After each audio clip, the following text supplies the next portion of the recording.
અરે સત્ય ભામાને પણ અભિમાન આવે છે તો ભગવાન એ અભિમાનને દૂર કરે છે. તો આપણે તો કઈ હેસિયતમાં છીએ, પણ સમજાતો નથી કે લોકો શેનું અભિમાન કરે છે. જે વસ્તુ કાયમને માટે રહેવાની નથી એના માટે કરી અને વ્યક્તિ અભિમાન કરે છે.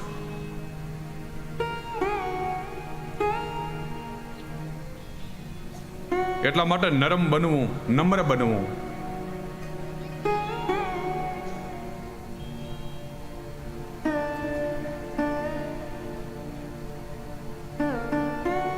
अकड़ ये मुर्दे की पहचान होती है.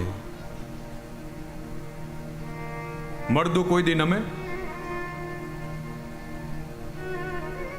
ખેંચીને ભેગું કરીએ ભલે, બાકી મર્દું નમે ખરા કોઈને? નમ્ર બનીએ જીવનમાં આપણે. આપણા મોઢામાં દાંત અકડ છે, જીભ નરમ છે, એટલે શાશ્વત છે જીભ. જ્યારથી જન્મે ત્યારથી જીભ હોય, જ્યાં સુધી માણસનું મૃત્યુ થયા ત્યાં સુધી એ જીભ કાયમને માટે શાશ્વત રહે છે. પણ દાંત આવે મોડા ને જાય વહેલા, કારણ કે અકડ છે.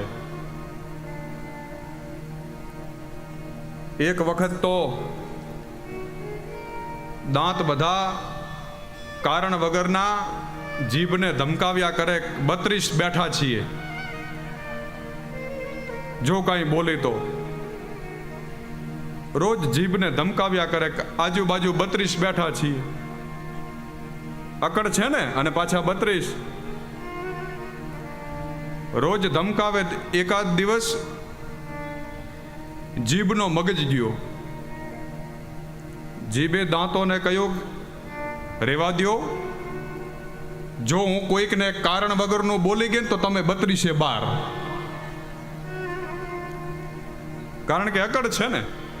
અને માણા કોઈને બોલે તો એમ કે એ ચોપ, નહીં તો તારા 32 કાઢી નાખીશ. કોઈ એમ કીધું કે જીભ બહાર કાઢી લઈશ, તારા 32 પાડી દઈશ.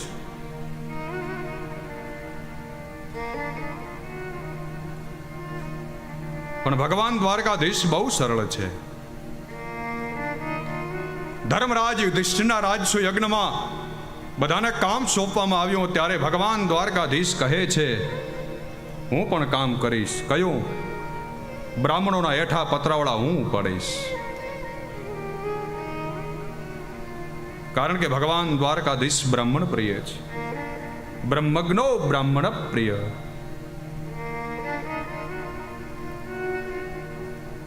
જ્યારે મહાભારતનું એક વખત યુદ્ધ થયું, રાત્રે શિબિર, બધા થાક્યા યુદ્ધ કરી, અને મધ્યરાત્રિ થઈ.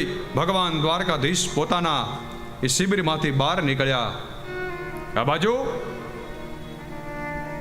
ચારે પાંડવો જુએ છે ભગવાન કઈ બાજુ નીકળ્યા છે. અડધી રાત્રે યુધિષ્ઠિર વિચાર કરે કે ભગવાન દ્વારકાધીશ કઈ પક્ષ પલટો તો નથી કરતા ને.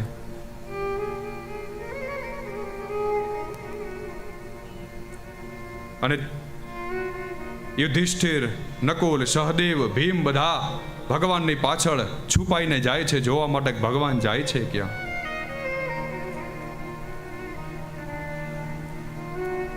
પાછળ ભગવાન આગળ. પણ દ્વારકાધીશ અર્જુનની શિબિરમાં જાય છે. અર્જુનજી સૂતા છે.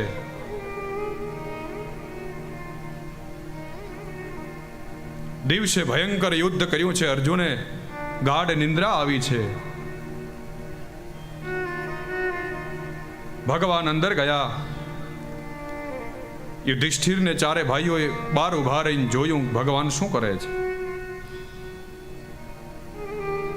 જ્યાં કપડો હટાવીને જોયું યુધિષ્ઠિરે આશ્ચર્ય થયું. જોયું શું જોયું? ભગવાન દ્વારકાધીશ અર્જુનના ચરણ દબાવી રહ્યા છે. યુધિષ્ઠિર દોડતા ગયા કે પ્રભુ તમે આ શું કરો છો? તમે જો અર્જુનના ચરણ દબાવશો તો અર્જુનની ગતિ બગડી જશે.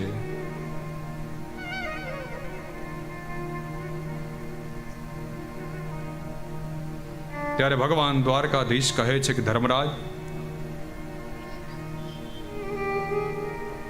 શા માટે ચરણ દબાવું છું તમને ખબર છે? તમે જાઓ, અર્જુનજી સૂતા છે, એમના મોઢા પાસે તમે તમારો કાન રાખો. અર્જુનજી સૂતા છે, ગાઢ નિંદ્રામાં ભયંકર યુદ્ધ કર્યું, આ વાતની જાણ નથી. અને જ્યાં યુધિષ્ઠિર મહારાજે અર્જુનના મુખ પાસે, મોઢા પાસે જ્યાં કાન રાખ્યો, ત્યાં તો અર્જુનના શ્વાસમાંથી શ્રી કૃષ્ણ શ્રી કૃષ્ણ શ્રી કૃષ્ણ નીકળતો હતો. અને ત્યારે એ યુધિષ્ઠિરને આશ્ચર્ય થયું. દ્વારકાધીશને પૂછ્યું કે આ શું? અર્જુનના શ્વાસે શ્વાસે તમારું નામ? અને ત્યારે દ્વારકાધીશ કહે છે, મહારાજ, એટલા માટે હું ચરણ દબાવું છું અર્જુનના, કે જો આ સૂઈ જાય, શ્વાસે શ્વાસે મારું નામ લેવાનું બંધ કરે, તો મને નિરાંતે ઊંઘ આવે. આ નામ એ મને મારી શિબિરમાં ઊંઘવા નથી દેતું. આ અર્જુન નિરાંતે સુજાય પછી મને નિરાંતે ઊંઘ આવે. આ સરળતા છે ભગવાન દ્વારકાધીશની. પણ આપણે નમ્ર બનીએ, ભગવાનને વાલા થઈએ.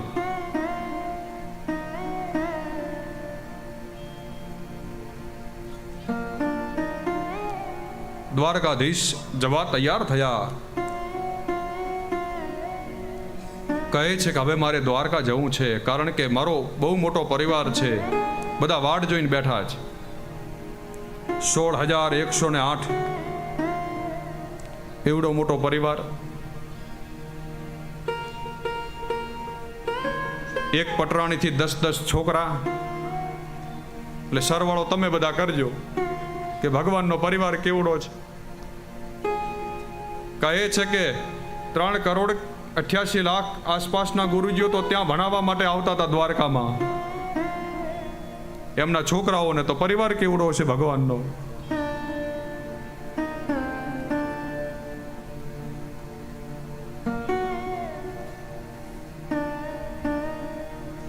એટલે ભગવાન શ્રી કૃષ્ણ જે બોલ્યા છે એ કરવાનું છે,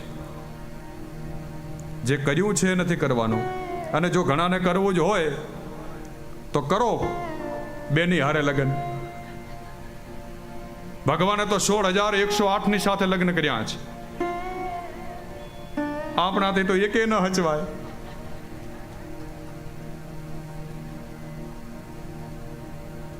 ઘણા તો પરણ્યા છે છતાંય હોટલોમાં ખાય છે.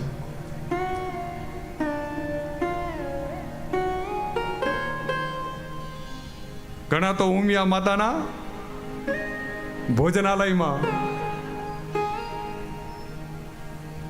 ઘણા તો એવું વિચારે કે ત્યાં 50 રૂપિયા આપવા સારા, કે નિરાંતે જમીએ તો ખરા.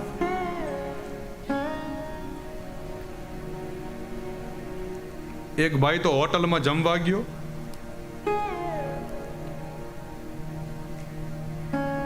વેઇટર આવ્યો. વેઇટરે પૂછ્યું કે શું જોઈએ છે તમારે? પેલો ભાઈ કે મને દાજેલું શાક આપ, બળેલી રોટલી આપ, ખાટી છાશ આપ, અને મારી સામે તું બેસી અને તને મન આપ ફાવે ને એવી તું મને ગાળો બોલ, એટલે મને ઘર જેવું લાગે. કારણ કે મને ઘરે આવું મળે છે.